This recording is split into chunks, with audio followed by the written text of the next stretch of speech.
Morning, squad. Welcome back to MadMizzy Sports Morning Show, the #1 spot for everything sports talk, sports news, sports debate in the morning. Happy Terrible Tuesday. We got a beautiful rundown today. We got to go back to Monday Night Football and the big, huge win of the Cleveland Browns at home against the Cincinnati Bengals, beating them 32-13. What a beatdown. Then, after breaking down that Monday Night Football matchup, we got to shift focus to the huge news of the Baltimore Ravens trading a second and a fifth-round pick for the 2023 NFL Draft for Roquan Smith, the third leading tackler in the NFL right now. What a move by the Baltimore Ravens. Absolutely love it. Got to break that down. Then we're going to shift focus to the fallout of the Michigan State post-game fight, where we had multiple student athletes jumping on one student athlete from the University of Michigan. And of course, we got to break down tonight's primetime games on TNT in the NBA. We got the Bulls at the Nets, and then we got the T-Wolves at the Suns.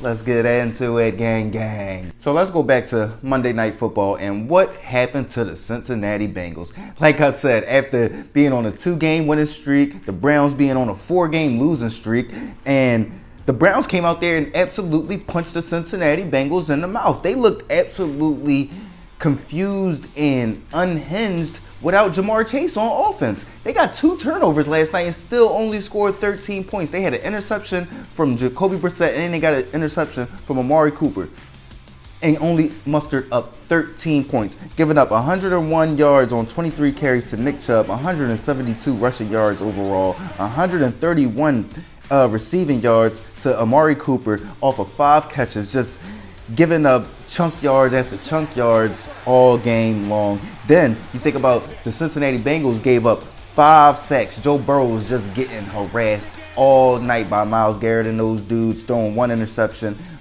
He did what he could do, but that offense just looked inept without Jamar Chase out there. You wouldn't think that they would sputter so much without Jamar, especially seeing as you got Tyler Boyd, you got T. Higgins, you still got Joe Mixon. And then that's another thing. They only gave Joe Mixon, I think, like 8 carries. You got to run the ball more. That's one of the weaknesses of the Cleveland Browns, but they decided not to take advantage of it. So that was it to me. The Browns just came in like, we're not going to back down. We need this win. And I feel like the Cincinnati Bengals came in overlooking the Cleveland Browns, clearly giving up 5 sacks. Offense just looked like they didn't have a game plan in place after having an extra preparation day with it being on Monday Night Football. So to me, I was just utterly shocked by the performance by Cincinnati.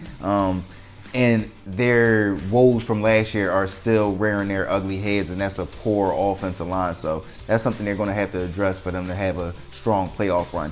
Let's move on to that other AFC North team, though, and the Baltimore Ravens. And what does the huge news of them acquiring Roquan Smith mean for not only the Ravens, but for the rest of the landscape of the AFC? For me, that's a big, huge move by the Baltimore Ravens to try to bolster up that intermediate defensive level, because I feel like they got stars on the back end. You got Marcus Peters, you got Marlon Humphrey, then you think about the front end, you got Jason Pierre-Paul, you got Calais Campbell, then you think about the back end, well, not the back end, but that intermediate area. They really didn't have anybody that was stepping up. Patrick Queen hasn't really rounded into that first round pick form out of LSU. So hopefully pairing Roquan Smith, who is the 3rd leading tackler in the NFL right now, can open some things up for him. Roquan Smith is a 2-time All-Pro from the Chicago Bears. Just a huge tackling machine. So he'll be able to bolster up that run defense without them having to drop people into the box, without having to do some of the stuff that they were having to do to slow down run games before. So that'll bode very, very well for that defense, and the versatility they'll be able to have with Roquan Smith flying all over the field. And then you still got Patrick Queen out there. So I love this pickup for the Baltimore Ravens. Shows that they're trying to win right now. And I think it just, like I said, it solidifies that defense, and it gives a little bit more confidence to the offense that they can get the ball back to the defense and they not give up any points. But the defense has been playing lights out as of lately. So maybe adding Roquan Smith can just take them to the next level. So love that pickup for the Baltimore Ravens. Absolutely love it. Let's move on, though, to the fallout from Saturday night.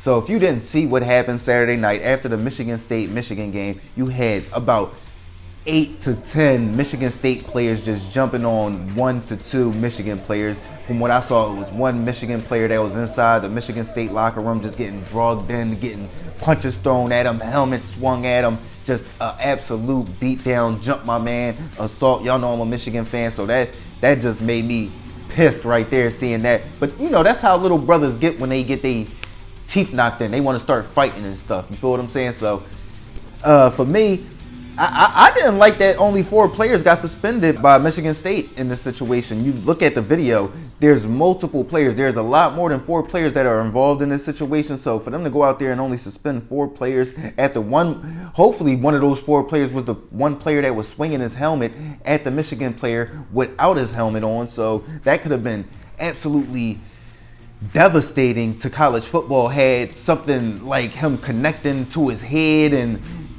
that could have been devastating. Yeah, so for me to see that, to see helmets being swung at defenseless players was just shocking to me, and it can't be stood for. And all of those players should have been suspended. But I think it's only about 4 games left in the season, so 4 games is good to me, and then or 4 games or the rest of the season. But yeah, and then reiterate that by the time we come back around next year for this rivalry game, because that cannot happen again. Those kids is young kids. They won't remember that next year.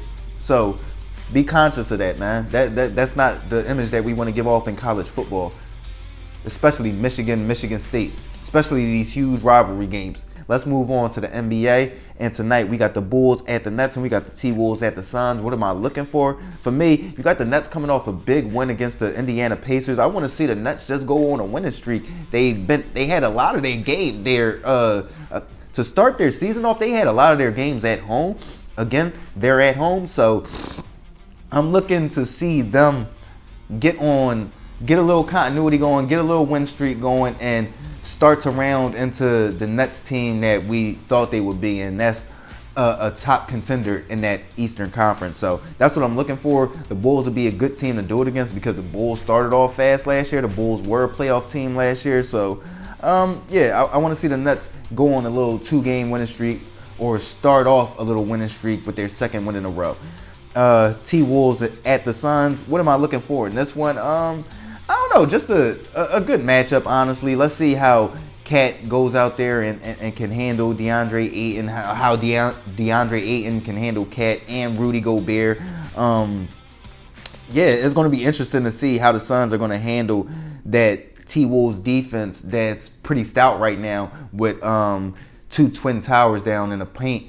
And we know that Chris Paul loves to live in the paint. We know DeAndre Ayton loves to live in the paint. So it'll be interesting to see how the Suns try to attack that defense with Cat Williams and Rudy Gobert down there in that painted area to defend the rim. That's the thing I'm going to be looking for, is just that cat and mouse game between Chris Paul and then the defense of the Timberwolves, of how they're going to try to contain them and how they'll try to penetrate that T-Wolves defense. But yeah, in the Bulls-Nets game, I'm going to go with the Nets in this game. I'm going to go with the Nets, I'm going to say 112 to about 101.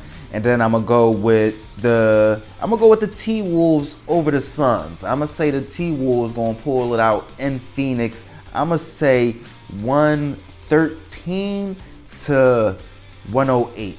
Pretty close game. Pull it away with some free throws at the end.